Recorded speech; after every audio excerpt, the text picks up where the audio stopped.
पहचान छत्तीसगढ़ में संचालित भारतीय महिला शक्ति फाउंडेशन ने छत्तीसगढ़ की महिलाओं को सशक्त करने की एक अच्छी पहल की है। इस फाउंडेशन के द्वारा महिलाओं को आर्थिक रूप सशक्त करने और महामारी की समस्याओं से जागरूक करने के उद्देश्य से महामारी संरक्षण केंद्र खोला जा रहा है।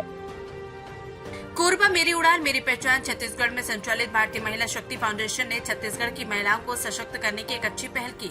इस फाउंडेशन के द्वारा महिलाओं को आर्थिक रूप से सशक्त करने और महामारी की समस्याओं से जागरूक करने के उद्देश्य से महामारी संरक्षण केंद्र खोला जा रहा है, जिसमें महिलाओं को सैनिटरी पैड बनाने से लेकर उसकी उपयोगिता की जानकारी दी जा रही। साथ ही महिलाओं को रोजगार के जरिए आर्थिक सक्षम बनाने के उद्देश्य से फूल झाड़ू बनाने, मोप पोछा बनाने, टेडी बेयर बनाने का उद्योग के बारे में जानकारी देते हुए उन्हें आत्मनिर्भर बनाने का प्रयास फाउंडेशन द्वारा किया जा रहा है। आज भारतीय महिला फाउंडेशन द्वारा कोरबा जिले में पहला महामारी संरक्षण केंद्र वार्ड क्रमांक 4546 ग्राम स्याही मुड़ी में खोला गया, जिसके उद्घाटन में फाउंडेशन के संस्थापक शैलेंद्र रजक, सह संस्थापक पुनेंद्र देवगन के साथ कार्यकर्ता भी उपस्थित रहे।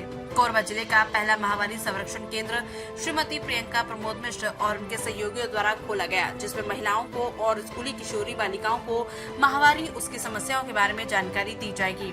साथ ही उन्हें आत्मनिर्भर बनाते हुए रोजगार भी मिलेगा। भारतीय महिला फाउंडेशन के तत्वाधान में श्रीमती प्रियंका प्रमोद मिश्र द्वारा खोले गए महामारी संरक्षण केंद्र के उद्घाटन में और खुद को आत्मनिर्भर बनाने का गुण सीखने आसपास की सैकड़ों महिलाएं पहुंची। साथ ही विशेष रूप से हाई स्कूल के शिक्षिकाओं के साथ स्कूली छात्राएं भी पहुंची। महामारी संरक्षण केंद्र के उद्घाटन समारोह भारतीय महिला शक्ति फाउंडेशन के संस्थापक शैलेंद्र रजक, पुनेंद्र देवगन, बालकृष्णम नेताम, SK जायसवाल, भरत साहू, श्रीमती शशि नेताम, प्रभा गुप्ता, प्रभा साव, श्रीमती ज्ञामिनी मल्लेवार की उपस्थिति में फीता काटकर केंद्र की शुरुआत की गई। चाणक्य न्यूज इंडिया के लिए कोरबा छत्तीसगढ़ से ब्यूरो हेड विवेक साहू की रिपोर्ट। जो केंद्र आप लोग बना रहे हैं, इसमें जो सैनिटरी पैड मिलेगा वो क्या निःशुल्क रहेगा, किस प्रकार से रहेगा? नहीं सर, ये निःशुल्क नहीं रहेगा। ये माताओं बहनों जाता है, उस क्षेत्र में उनको छोटा सा रोजगार दिया जाता है।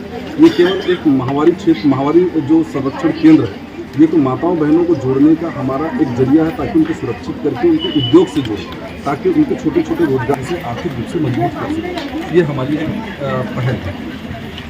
इसके अलावा और क्या क्या ट्रेनिंग देते हैं सर? इसके अलावा हमारे यहाँ फूल झाड़ू उद्योग केंद्र है। सर, इसके अलावा हमारे यहाँ फूल झाड़ू उद्योग केंद्र है, जिसमें माताओं बहनों को कच्चा माल ला करके, जैसे घास है, बांस है, पाइप है, सारा चीज़ प्रबंध करवा के उनको हम ट्रेनिंग देते हैं, प्रशिक्षण दे करके उनको जागरूक करते हैं। व उनके द्वारा जो बनाया हुआ जो सामान है उसको हम बाजार में, खुदरा बाजार में या थोक बाजार में हमारी संस्था है उसको सेल करती है। फूल झाड़ू उद्योग केंद्र है, टेडी बियर उद्योग केंद्र है, दोना पत्तल उद्योग केंद्र है, इसके अलावा पोछा उद्योग केंद्र है। इसके अलावा जैसे हम घरों में आज hand wash, dish wash, toilet cleaner, बर्तन बार, टिकिया या डिटर्जेंट पाउडर है, ये सब पैकेजिंग का काम, व उनको छोटे छोटे रोजगार से, गाँव से बाहर जाने की जरूरत नहीं है, ना ही उनको कहीं बेचने की जरूरत है। उनको केवल हमको पैकिंग करके देना होता है, उसको संस्था उसको मार्केट में व्यापार करती है। कितने शिविरों का आयोजन किया जाता है और कितने लोग जाते हैं? सर, ये तो गिनती में लगभग नहीं तो 8000 प्लस शिविर हमने आयोजन कर चुके हैं।